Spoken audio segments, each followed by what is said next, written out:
지난주 말씀을 나누면서 우리 침례 요한에 대해서 잠깐 봤어요.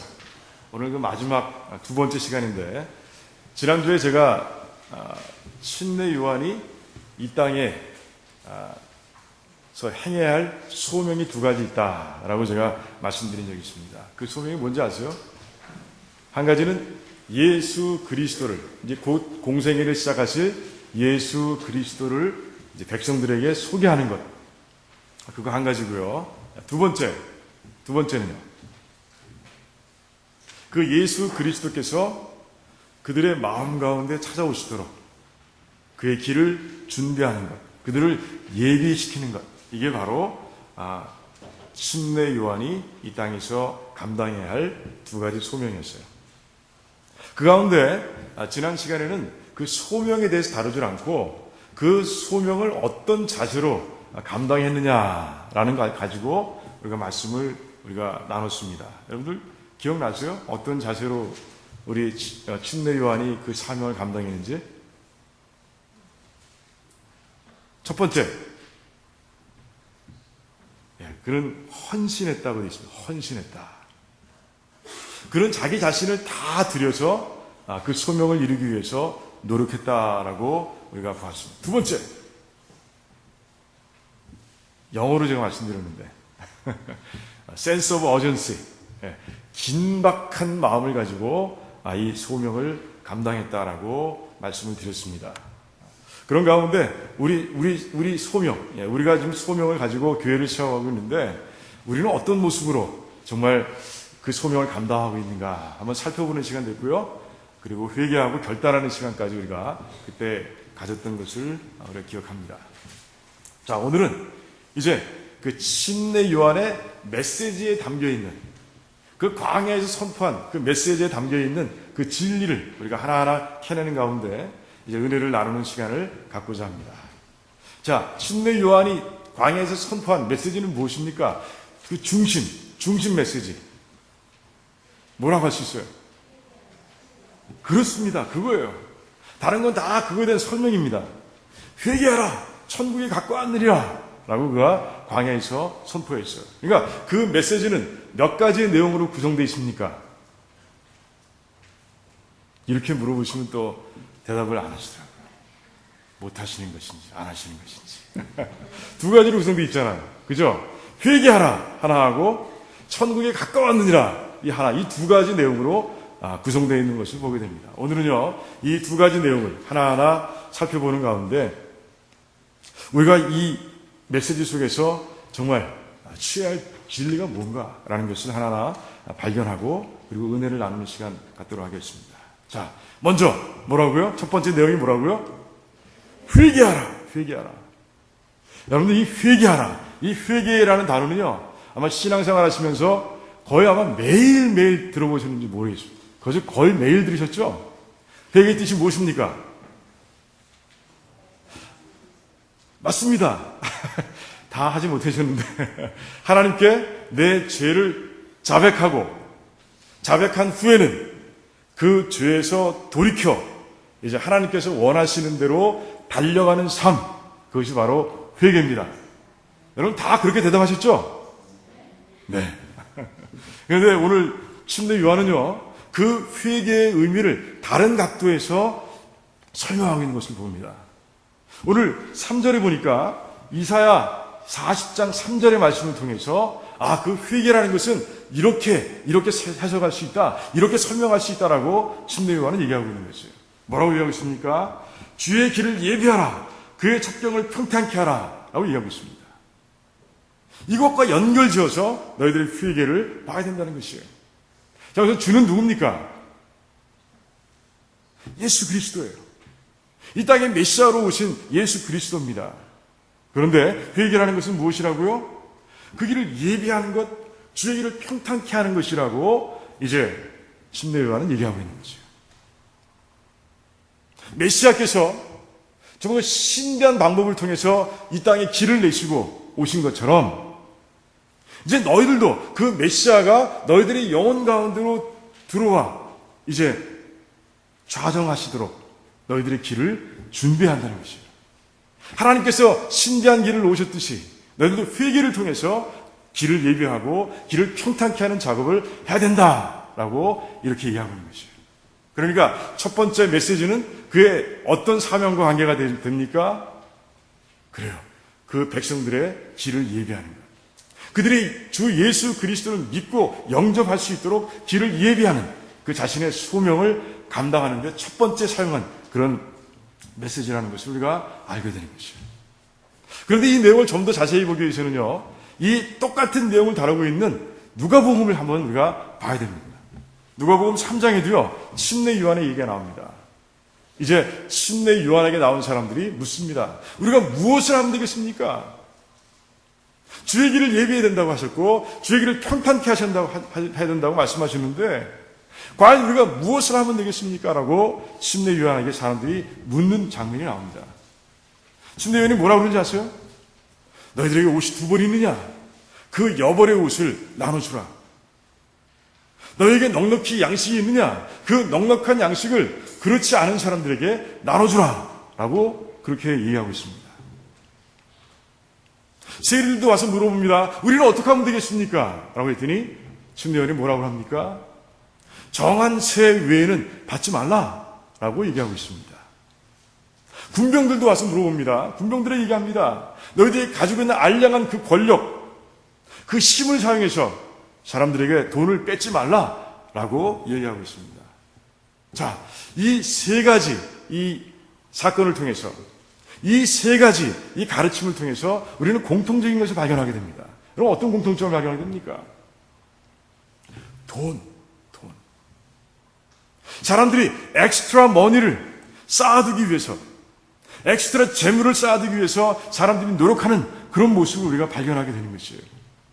그런데 그것을 무너뜨리라라고 얘기하고 있는 것입니다. 그것을 깨트리라라고 침례 요한은 얘기하고 있는 것이에요. 왜 그렇습니까?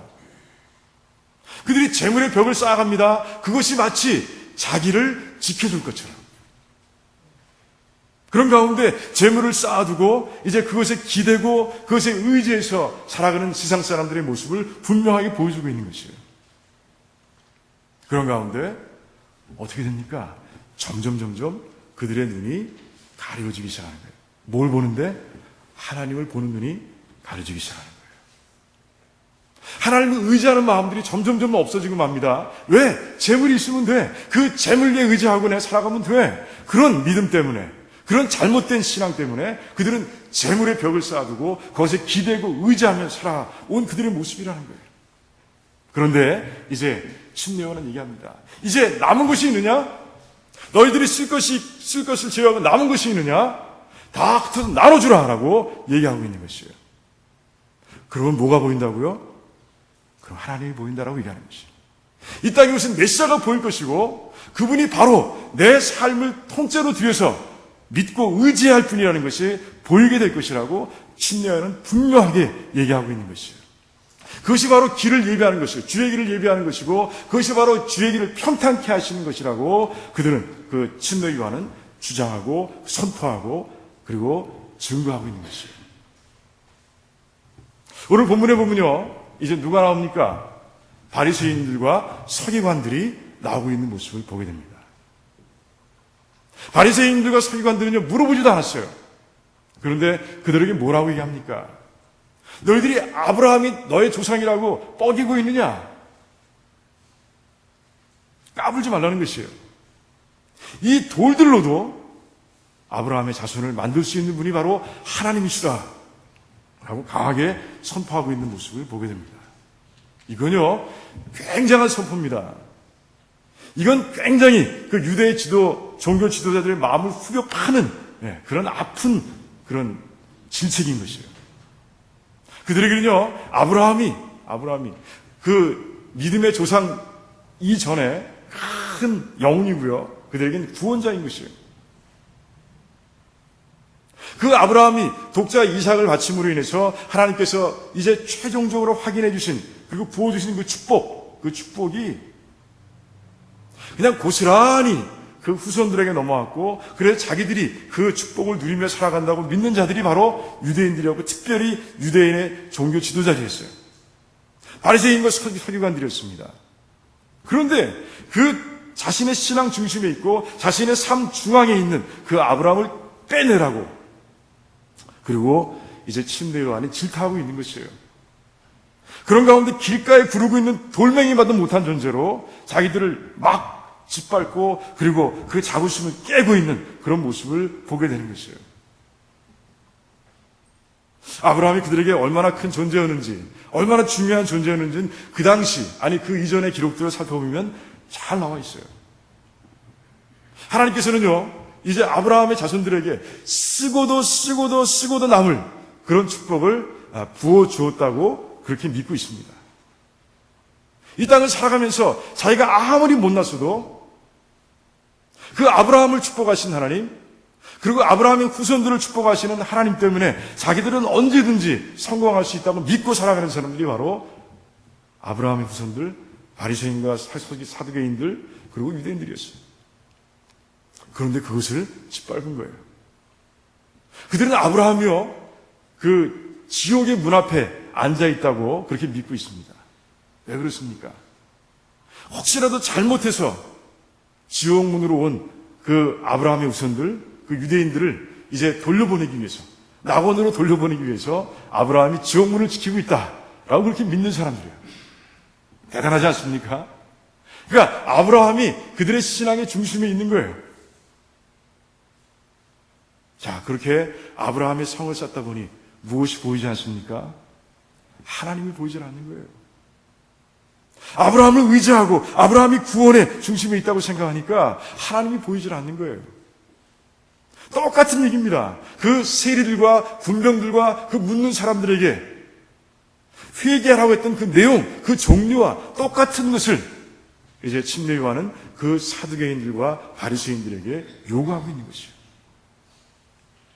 그 성이 무너지지 않으면, 너희들이 의지하고 기대고 있는 그 성이 무너지지 않으면 너희는 이 땅에 오신 메시아를 볼 수 없어. 그를 믿을 수도 없고, 그러다가 구원을 영영 놓치고 말 것이야. 그러니 독사의 자식들아, 이제 아브라함을 내려놓고 회개하라 라고 침례 요한은 얘기하고 있는 것이에요. 그 질책을 듣지 못하고 결국 어떻게 됐습니까? 그들은 결국 자기 신앙대로, 신앙도 아니죠, 잘못된 신앙대로 살아가다가 예수님을 보지 못하고 예수님이 가져오신 구원을 누리지 못하고 결국에는 예수님이 오히려 십자가, 그 처형의 장소로 밀어내는 그들의 모습을 우리가 후에 보게 되지 않습니까? 그런 거예요. 여러분, 창세기 4장에 보면 이제 동생 아벨을 죽이고 하나님 앞에서 쫓겨나는 가인이 등장합니다. 가인이 두려워합니다. 하나님, 제가 이 땅에서 벗어나게 되면 많은 사람들이 저를 죽이려 할 겁니다. 그때 하나님께서 가인에게 뭘 주셨죠? 표를 주셨어요. 표를 주셨습니다. 이 표를 보는 자들은 너를 해치지 못할 것이다 라고 하나님께서 말씀해 주셨어요. 자, 그러니까 가인은 가는 곳곳마다에서 누가 지켜주시는 거예요? 결국 하나님이 지켜주시는 거예요. 하나님은 가인이 그것을 깨닫고요, 하나님께로 돌아오길 원하시는 거예요. 하나님은 하나님의 자녀들을 그냥 징벌하시는 분은 없습니다. 돌아오길 바라면서, 회개하고 돌아오길 바라면서, 깨닫고 돌아오길 바라면서 하나님께서는 징계하시는 거예요. 그래서 징계를 하나님의 사랑의 다른 단면이다라고 우리는 해석하는 것이에요. 그런데 가인은 그 표를 의지하지 않았습니다. 하나님을 의지하지 않았어요. 이제는 그가 간 장소에서 무엇을 쌓습니까? 성을 쌓습니다. 성을 쌓아요. 자기 스스로, 자기의 힘으로 자기 자신을 지키기 위해서 그는 성을 쌓습니다. 그런 가운데 가인과 그 후손들이요, 점점 하나님의 그 관계에서 멀어지는 모습을 우리가 보게 되는 거죠. 가인의 성. 이 시대에도요, 가인의 성을 쌓고 있는 사람들이 얼마나 많은지 몰라요. 세상 가운데로 들어가 보시기 바랍니다. 하나님 안 믿어도 됩니다. 그들은 하나님 안 믿어도 된다고 그래요. 내가 쌓고 있는 이 성이 든든하게 나를 지켜줄 것이라고 그들은 믿는 거예요. 그런 가인의 성들이 얼마나 많은지 모릅니다. 그런데 무서운 것은요, 우리도 마찬가지라는 거예요. 우리 신앙인들도요, 한 걸음만 삐끗하면 우리는 얼마든지 가인의 성을 쌓는 그런 불쌍한 모습으로 전락하고 마는 거예요. 나를 믿습니다. 내 지혜와 내 능력이면 다 돼. 라고 이렇게 믿고 살아가는 사람들이 믿음의 사람들 가운데 얼마나 많은지 몰라요. 가인의 성을 쌓고 있는 것이에요. 내 사업장이면 충분해. 내가 이렇게 많이 돈을 벌고 있는데, 내 직장이면 충분해. 내가 이렇게 많은 돈을 직장에서 받고 있는데, 괜찮아. 내 노후도 괜찮아. 우리 아이들도 괜찮아. 괜찮아. 그런 가운데, 아까 말씀처럼 재물에 기대고 의지하고 살아가는 사람들. 그 사람도 가인의 성을 쌓아가고 있는 거예요. 학맥과 인맥, 그것이 나를 성공하게 만들 것이야 라는 가운데 계속 다른 사람들을 만나고 다니고, 그것이 더 예배보다 더 우선되는 사람들이 있습니다. 그것도 마찬가지예요. 가인의 성을 쌓아가고 있는 것이에요. 저는 우리 성도님들만큼은 가인의 성을 무너뜨리는 그런 귀한 백성들이 되시기를 원합니다. 정말 쌓는 것이라고는 하나님 말씀밖에 없어. 내가 쌓는 것이라고는 하나님을 향한 기도밖에 없어. 이런 고백이 여러분들의 삶을 통해서 직접 증거되기를 주님의 이름으로 축원드립니다.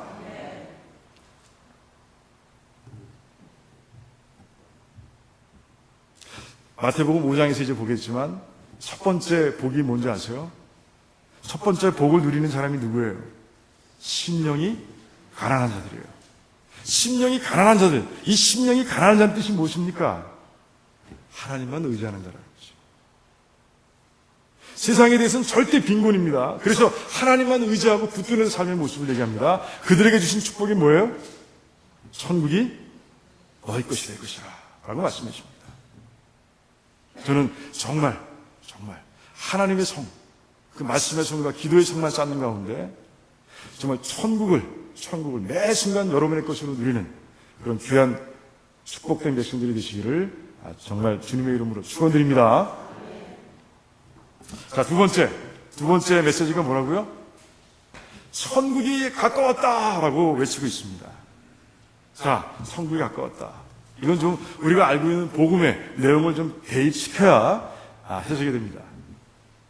자, 복음이 무엇입니까? 예수 그리스도시죠. 예수 그리스도께서 천국의 문이 되시는, 믿는 자에게 천국의 문을 열어주시는 그 예수 그리스도께서 이 땅에 오셨다. 조금 있으면 그분이 이제 공생애를 시작하실 것이다. 공생애를 시작하시는 가운데 천국 복음을 선포할 것이며 가르치실 것이며, 그런 가운데 그분을 믿고 여러분들이 구원을 받을 수 있도록, 영생을 얻을 수 있도록 그분이 이제 일하실 것이다. 그러므로 천국이 가까웠다라고 신뢰 요한은 선포하고 있는 것이에요.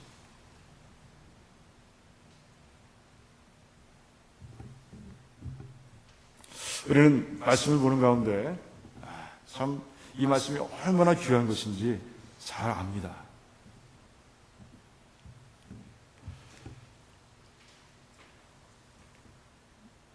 복음.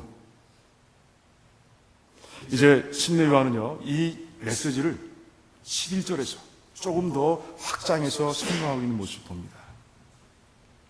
뭐라고 얘기하고 있습니까? 자기와 예수 그리스도를 비교하고 있습니다. 자기는 어떤 존재라고요? 예수님의 신발을 들기도 감당할 수 없는 자라고 얘기합니다. 자기가 하는 것은 물침례입니다. 회개하라. 그러고 나서 물침례 주는 것이에요. 하지만 그 침례라는 것이 그 죄를 씻을 수는 없어요. 여러분들의 죄를 씻을 수 있는 분은 바로 예수님이십니다.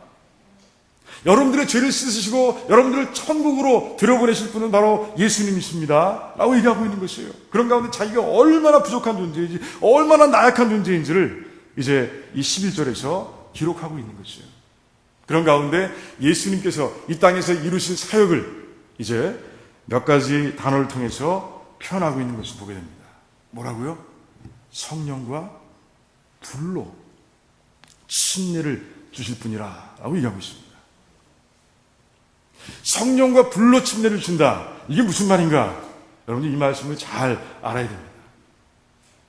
이 말씀 속에 담겨있는 의미를 잘 알아야 되는데, 첫 번째, 성령의 침례는 무엇이냐는 것이죠. 여러분들 그 요한복음 3장에 보면요, 바리새인이기도 하고 유대 관원이기도 했던 니고데모가 예수님을 찾아와서 이제 대화하는 장면이 나옵니다. 그때 예수님께서 뭐라고 하십니까? 물과 성령으로 나지 아니하면 너희가 하나님 나라에 들어갈 수 없다라고 얘기합니다. 물로 태어나는 것은 무엇입니까? 어머니 태 안에서 양수 안에 있다가 양수가 탁 터지는 가운데 이 땅에 태어나는 육신적인 탄생을 얘기합니다. 육신적으로 탄생해야 생명이 있는 거 아니에요? 그렇다면 이제 성령으로 나는 것은 무엇이냐는 것이죠. 성령으로 나는 것은 무엇이에요? 성령 하나님께서 우리에게 예수 그리스도를 믿을 수 있는 믿음을 부어주시고 그 믿음을 가지고 그분을 믿게 하시고 믿는 순간에 우리에게 또 다시 오시고 우리를 충만하게 채우시고 함께 하시며 우리를 정말 성화의 과정을 겪게 하시고 이제 마지막에 천국에 들어갈 수 있도록 도와주시는 그 성령 하나님을 우리의 삶 가운데 모시는 것, 그것이 바로 성령의 침례라는 것이에요. 자, 예수님께서 이제 감람산에서 승천하셨습니다. 그 승천의 장면, 그 역사적인 장면을 보기 위해서 예수님의 제자들이 모였습니다. 그때 예수님께서 제자들에게 이렇게 말씀하십니다. 사도행전 1장 5절에 있는 말씀입니다.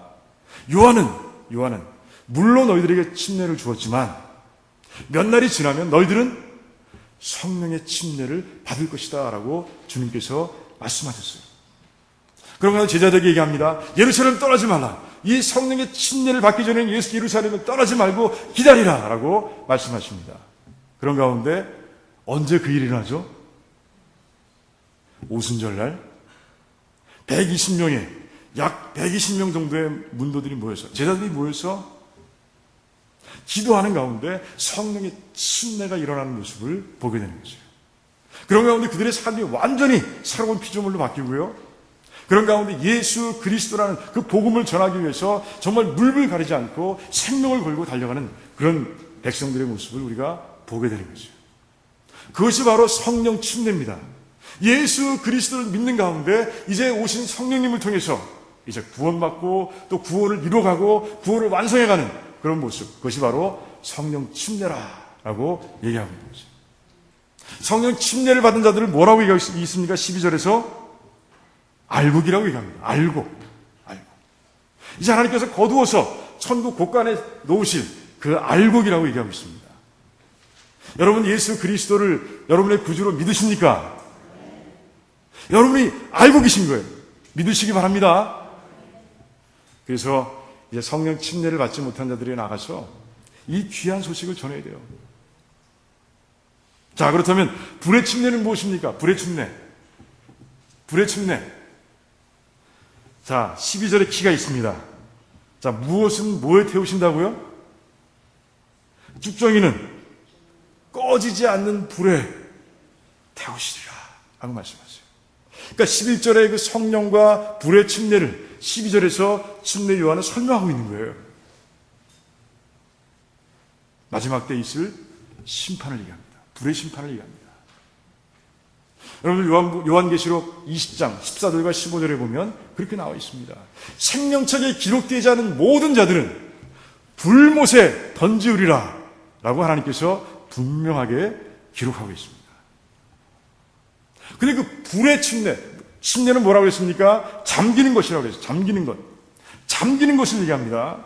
불에 잠기는 것, 불못에 던져서 잠기는 것을 얘기합니다. 그런데 그 불침례를 행하시는 분이 누구라고요? 마지막 때 바로 예수 그리스도시라는 거예요. 그렇다면 불침례는 피해야 되는 것입니까? 받아야 되는 것입니까? 너무나 분명하죠. 피해야 되는 것이에요. 저는 요새 참 몇 가지 기사를 보고 참 마음이 아팠어요. 랍 벨이라는 그런 목사가 있습니다. 그가 쓴 책이 사랑이 이긴다라는 그런 제목의 책이에요. 거기서 그는 어떻게 주장하냐면 지옥은 없다라고 주장합니다. 사랑이신 하나님께서 예수 그리스도를 믿지 않는다는 그 하나만 가지고 그 사랑하는 자들, 그 최고의 걸작품으로 만든 인간을 지옥에 보내시지 않는다. 여기서 아멘 나오면 저 큰일 날 뻔했는데 아멘 안 나오시죠. 다행입니다. 그런데 그 책이 나오자마자 뉴욕타임스 베스트셀러 2위에 올라갑니다. 그만큼 지옥이 없길 바라는 사람들이 이 땅에 많은 거예요. 이해는 됩니다. 심증은 이해는 돼요. 더 놀라운 것은요, 보수주의자와 자유주의자로 나뉘었어요. 그 말이 옳다, 그르다. 지금 신학계 내에서 논쟁하고 있다는 것이에요. 디베이팅 하고 있어요. 이게 디베이팅 할 거리가 됩니까? 요한계시록은 성경이 아닙니까? 요한계시록에서 분명히 불못이 있다고 그러면 불못이 있는 거 아니에요? 맞죠?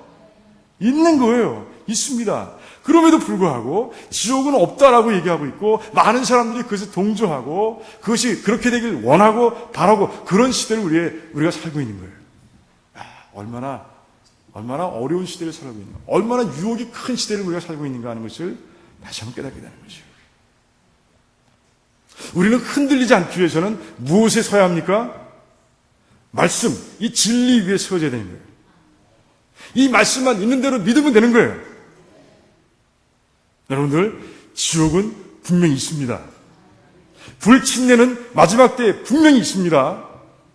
이제 마지막 때 심판자로 오실 예수님께서 그 불침례를 행하실 겁니다. 여러분들은 이 믿음이 있어야 복음을 전할 수 있는 거예요. 이 믿음이 있어야 세상 가운데 살아가는 사람들, 잃어버린 영혼들을 불쌍한 마음으로 볼 수 있는 거예요. 지옥이 없어. 다 용서해 주셔. 이런 믿음을, 이런 잘못된 믿음을 가지고 세상 사람들을 본다면 이런 마음들은 싹 사라지고 마는 거예요. 그럼 안 믿어도 되는 거 아닙니까? 멋대로 살아도 되는 거 아닙니까? 하나님께서 그렇게 세상을 놔두셨습니까? 하나님께서는요, 노아 때 그 큰 물을 통해서 노아와 노아 식구 8명만 살려주신 분이 하나님이세요. 그 땅에 관영한 악을 보시고 하나님께서는 그렇게 행하셨어요. 그런데 지옥이 없다고요? 있습니다. 분명히 있습니다. 여러분 분명히 믿으시고요. 그리고 나가서 정말 자기도 모르게 그 불못 가운데로 점점 전진해가고 있는, 한 발 한 발 다가가고 있는 그 불쌍한 백성들, 정말 안타까운 마음으로, 정말 긴박한 마음, 센스 오브 어전스를 가지고 그들에게 복음을 전하시기 바랍니다. 지옥은 분명히 있습니다. 불침례는 분명히 있습니다. 이 믿음을 가지고 정말 이 땅에 나가서 정말 진지하게, 정말 생명을 구한다는 마음으로, 911 그 구조대원의 마음으로 한 영혼을 구해가는, 그 하나님께 영광을 돌리는 그 여러분들의 삶이 되시기를 주님의 이름으로 축원드립니다. 우리 말씀 마치면서 우리 같이 기도하는 시간 갖겠습니다.